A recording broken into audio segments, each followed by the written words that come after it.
Hello friends, welcome back to our channel. Friends, ఈ వీడియోలో మనం ఈరోజు అన్ని న్యూస్ పేపర్లో వచ్చినటువంటి ఇంపార్టెంట్ ఎడ్యుకేషన్ అప్డేట్స్తో పాటు చాలా ముఖ్యమైనటువంటి కరెంట్ అఫైర్స్ కూడా రావడం జరిగింది. సో వాటన్నిటి గురించి వన్ బై వన్ ఈ వీడియోలో అయితే చూద్దాం. వీడియో చూస్తున్న ప్రతి ఒక్కరు వీడియోని ఖచ్చితంగా లైక్ చేయండి. డైలీ మీకు ఎడ్యుకేషన్ అప్డేట్స్తో పాటు కరెంట్ అఫైర్స్ కూడా అందించడం జరుగుతుంది.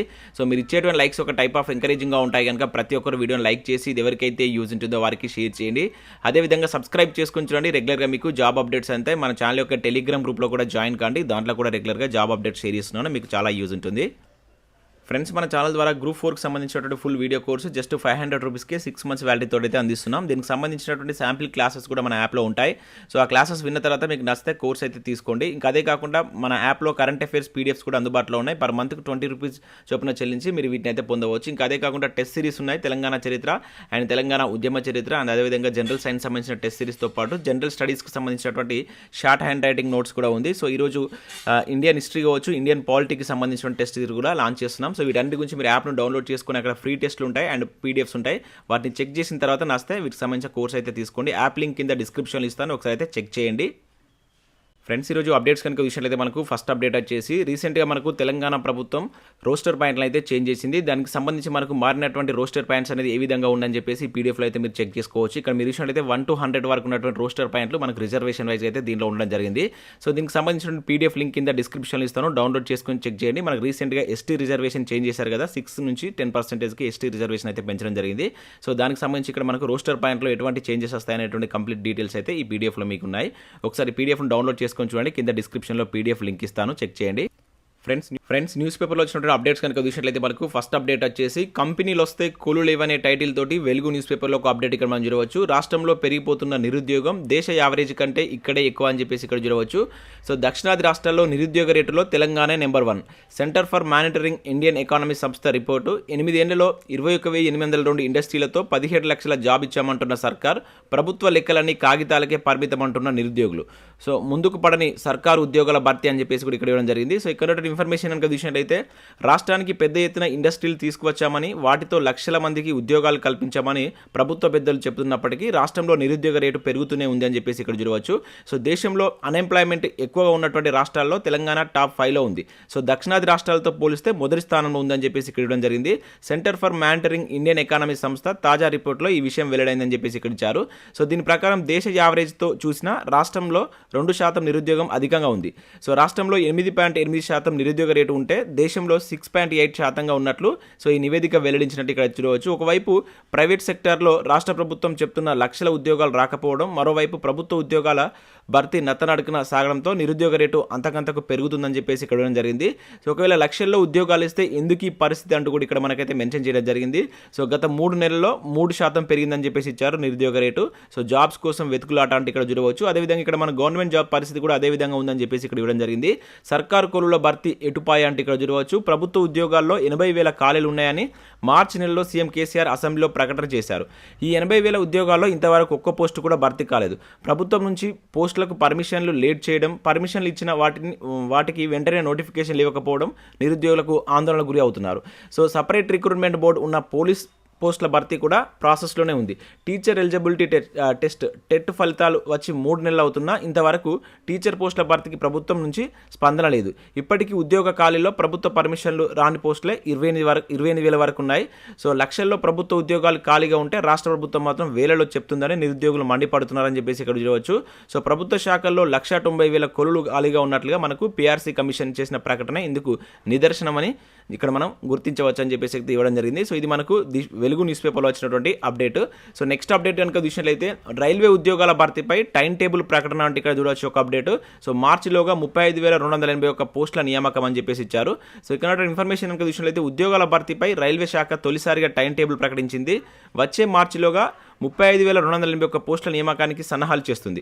Non technical popular category NTPC పోస్టుల భర్తీకి రైల్వే రిక్రూట్మెంట్ బోర్డు 2019 ఫిబ్రవరి 28న నోటిఫికేషన్ జారీ చేసింది. 2022లో 2 దశల్లో పరీక్షలు నిర్వహించింది.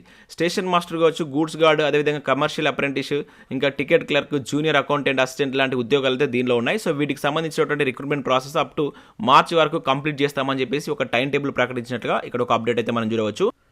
సో నెక్స్ట్ అప్డేట్ కనుక చూసినట్లయితే 19న సంగారెడ్డిలో ఉద్యోగ మేళా అని చెప్పేసి ఇక్కడ ఒక అప్డేట్ మనం చూడవచ్చు. వరుణ్ మోటార్స్ కంపెనీలో 360 ఖాళీలకు సంబంధించి జాబ్ మేళా సంగారెడ్డిలో కండక్ట్ చేసినట్టు ఇక్కడ ఒక అప్డేట్ అయితే ఇచ్చారు. దీంతో పాటుగా కొన్ని ఫార్మా కంపెనీస్లో కూడా ఉద్యోగాలు ఉన్నాయని చెప్పేసి అయితే దీనిలో మెన్షన్ చేయడం జరిగింది.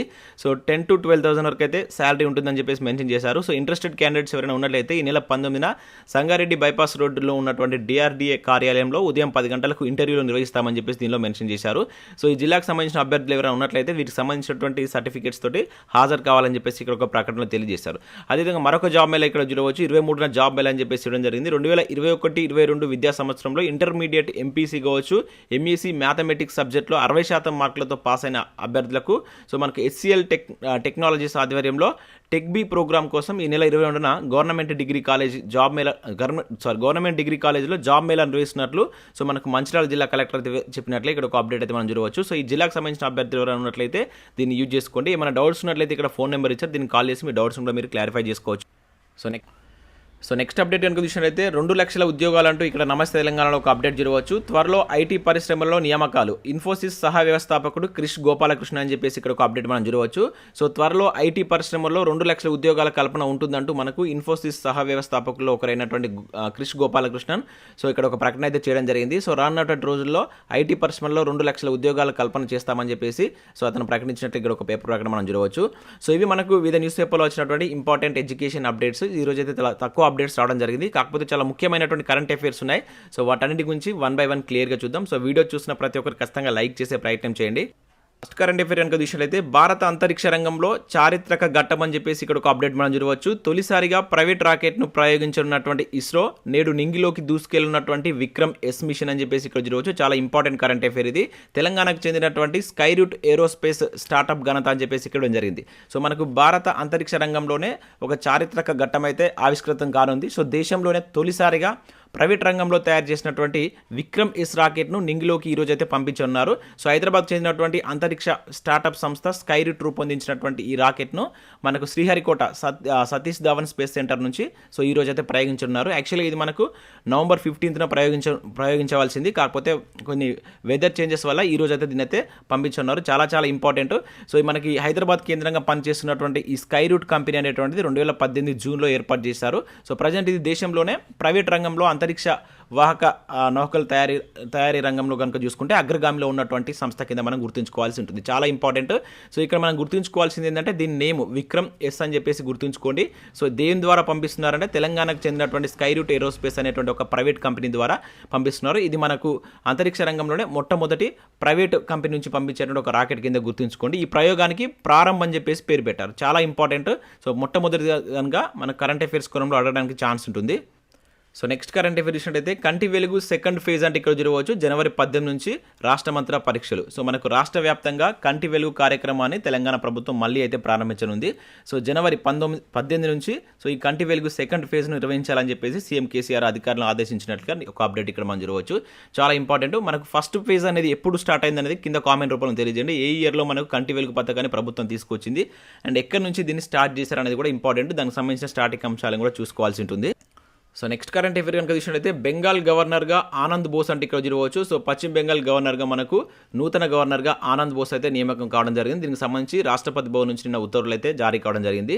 సో ఇంతకు ముందు మనకు బెంగాల్ గవర్నర్గా మనకు ఉపరాష్ట్రపతిగా ఉన్నటువంటి జగదీప్ ధన్కర్ గారు ఉండేది. సో అతను ఉపరాష్ట్రపతి అయిన తర్వాత అక్కడ మనకు మణిపూర్ గవర్నర్ అయినటువంటి గణేషన్ దానికి అదనపు బాధ్యత అయితే తీసుకోవడం జరిగింది. సో ప్రజెంట్ అక్కడ బెంగాల్ గవర్నర్గా మనకు ఆనంద్ బోస్ అయితే నియామకం కావడం జరిగింది. చాలా ఇంపార్టెంట్. ఎందుకంటే మనకి ఇక్కడ 2 రకాల క్వశ్చన్ అడగవచ్చు. బెంగాల్ గవర్నర్ అని చెప్పేసి అడగవచ్చు, లేకుంటే సో ప్రస్తుతం ఉపరాష్ట్రపతిగా చేస్తున్నటువంటి జగదీప్ ధన్కర్ అంతకుముందు ఏ పదవి ఏ రాష్ట్రానికి ఇది గవర్నర్గా చేస్తాడు అని చెప్పేసి కూడా అడగడానికి ఛాన్స్ ఉంటుంది కనుక ఈ రెండింటిని గుర్తుంచుకోండి. సో నెక్స్ట్ కరెంట్ అఫైర్ కనుక చూసినట్లయితే రామోజీ ఫిలిం సిటీకి అత్యుత్తమ ఆతిథ్య పురస్కారం అంటే ఇక్కడ చూడవచ్చు. నేడు బెంగళూరులో ప్రధానం అని చెప్పేసి ఇక్కడ ఇచ్చారు.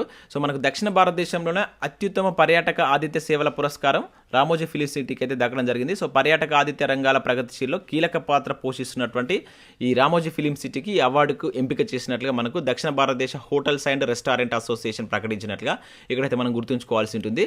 సో ఇక్కడ చూసినట్లయితే రామోజీ ఫిలిం సిటీకి అత్యుత్తమ ఆతిథ్య పురస్కారం అని చెప్పేసి గుర్తుంచుకోండి. ఇది మనకు దక్షిణ భారతదేశంలోనే అత్యుత్తమ పర్యాటక ఆతిథ్య సేవలుగా గుర్తింపు పొందినట్లుగా సో దీనికి సంబంధించి ఇక్కడ ఒక అవార్డు ఇచ్చినట్లయితే గుర్తుంచుకోండి.